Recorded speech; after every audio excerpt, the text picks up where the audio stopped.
Hi everyone, my name is Julia and I'm from Giulia Rose Knits. Today I wanted to show you a quick tutorial on how to knit the fluffy brioche, it is also called the honeycomb brioche stitch. That is this pattern here. It creates a lot of texture, it's very light and airy, and I think it's a really beautiful stitch. So let's go ahead and jump right in.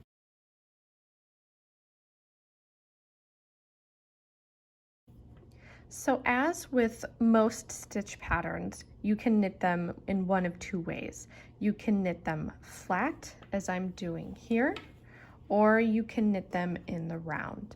And today I'm only going to show you how to knit this stitch flat, working flat, just because that is how I'm designing this sweater pattern that I'm working on.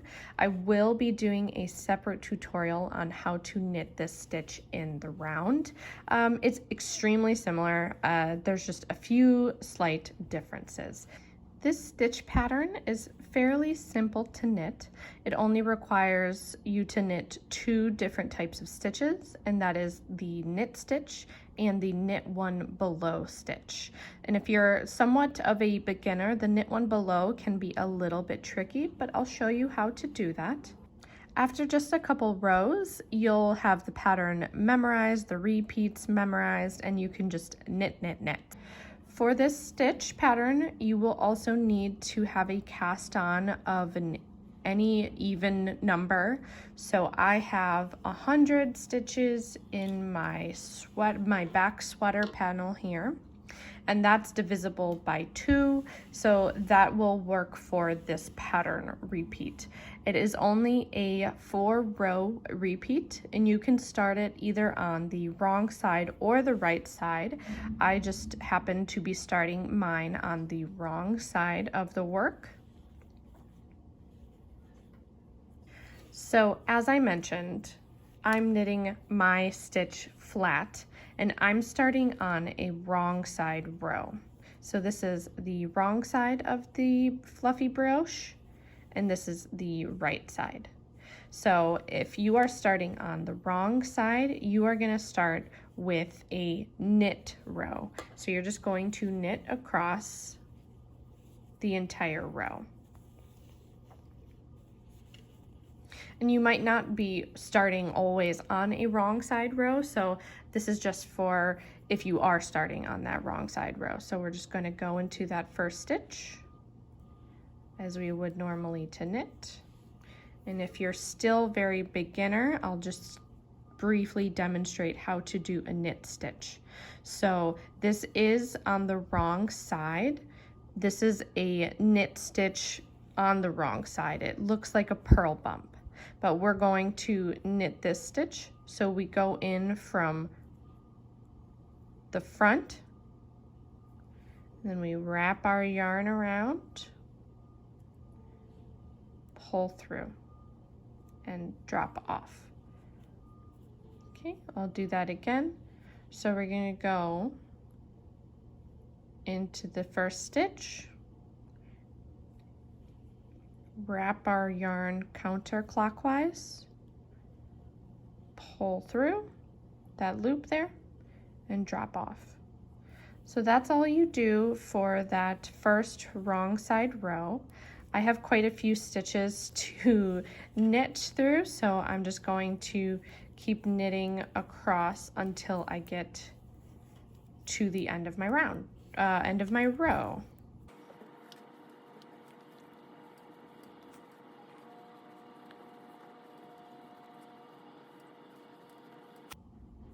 So I'm starting here on my right side row.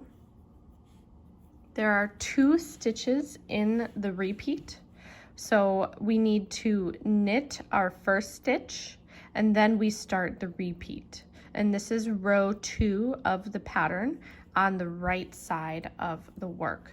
So first we're going to knit our first stitch.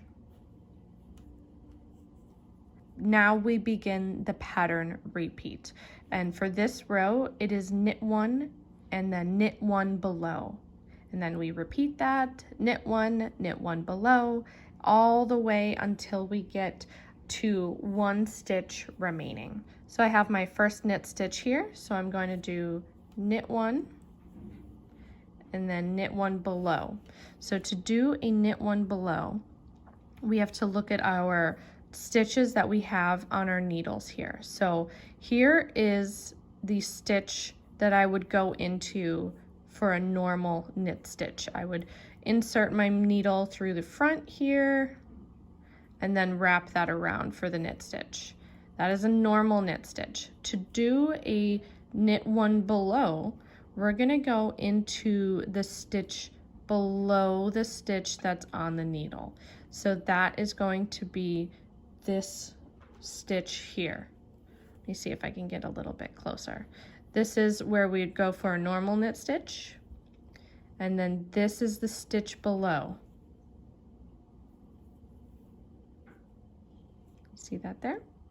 So you just insert your needle through the stitch below, wrap the yarn as usual, and then pull through that loop. Pull through that stitch below, and then drop off. And then we're gonna knit 1, knit 1 below,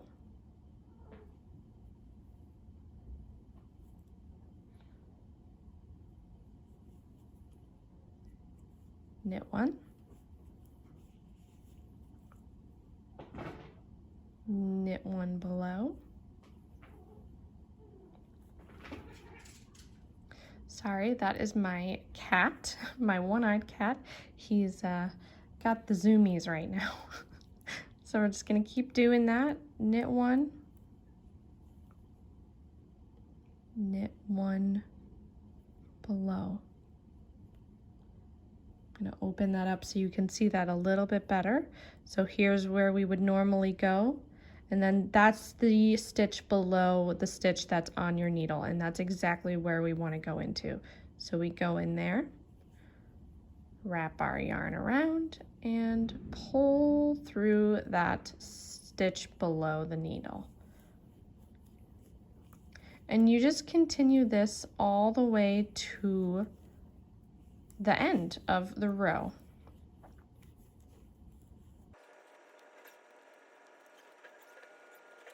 I'm nearing the end of my second row, and I just have a few more stitches to knit. So I'm gonna knit 1, knit 1 below, staying in pattern, knit 1, knit 1 below. So that it leaves us with 1 stitch, and we're going to knit the last stitch of that row.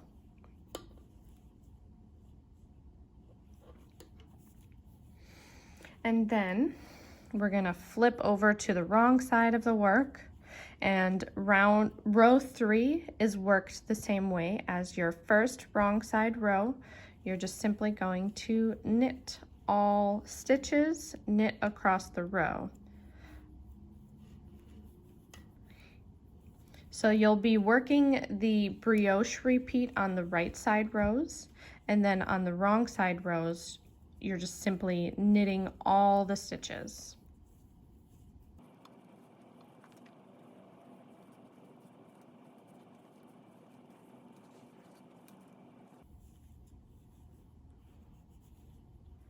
All right, so that is the end of my third row. Gonna turn my work to the right side. And this is row 4. This is the last row of the stitch pattern. And like our second row, we're working this on the right side row, and we are again starting with a knit stitch before we begin our pattern repeat. So in the second row, we do a knit 1 below pattern repeat. In row 4, we're switching that up, and we're going to be doing a knit 1 below, knit 1 repeat. And that's how we get this like staggered effect. So if you keep it consistent and you did knit 1 below, and then in row 4 you also did knit 1 below, you would get a completely different stitch pattern.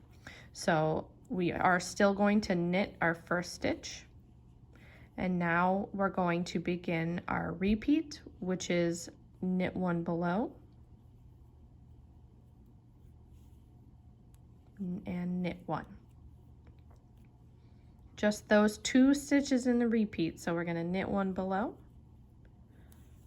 and knit one. It is really that simple.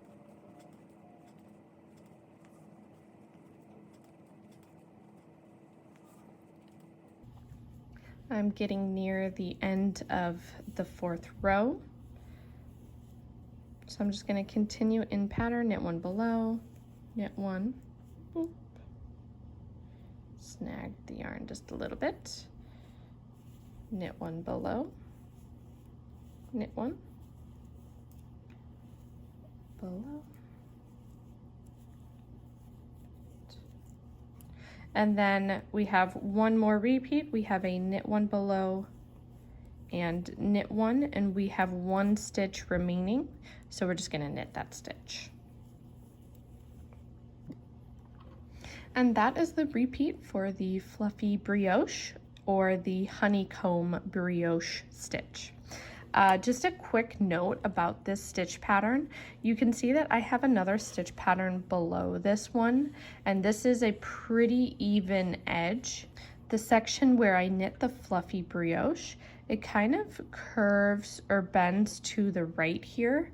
So the fluffy brioche stitch is actually going to make your gauge smaller, which means that we'll have fewer stitches in every 4 inches in your pattern. So that's something to keep in mind when you're using this pattern, is that it will actually appear larger than what you think your gauge might be. What you can do to kind of counteract that would be to go down a needle size or 2 when you're knitting the fluffy brioche stitch, and that will just kind of keep your gauge consistent throughout if you have multiple different patterns that you're using. Or you can, when you block your finished work, you can kind of pull and, block it to what you want it to be. I didn't care too much about the decrease in my gauge here, just because I'm going to pick up stitches along this edge, so it doesn't matter as much to me. If this were going to stay an edge in my finished product, my finished object, I would probably go down a needle size in this stitch part, in this portion right here, just to keep it consistent with the other stitch patterns. So that is how you knit the fluffy brioche stitch when knitting flat. It is different when knitting in the round, but I will make a separate tutorial for that one. Make sure you leave any questions below in the comments. Let me know if this tutorial was helpful, and of course, subscribe to my channel for more content and follow me on Instagram. Thanks for watching, and I'll see you guys next time. Bye!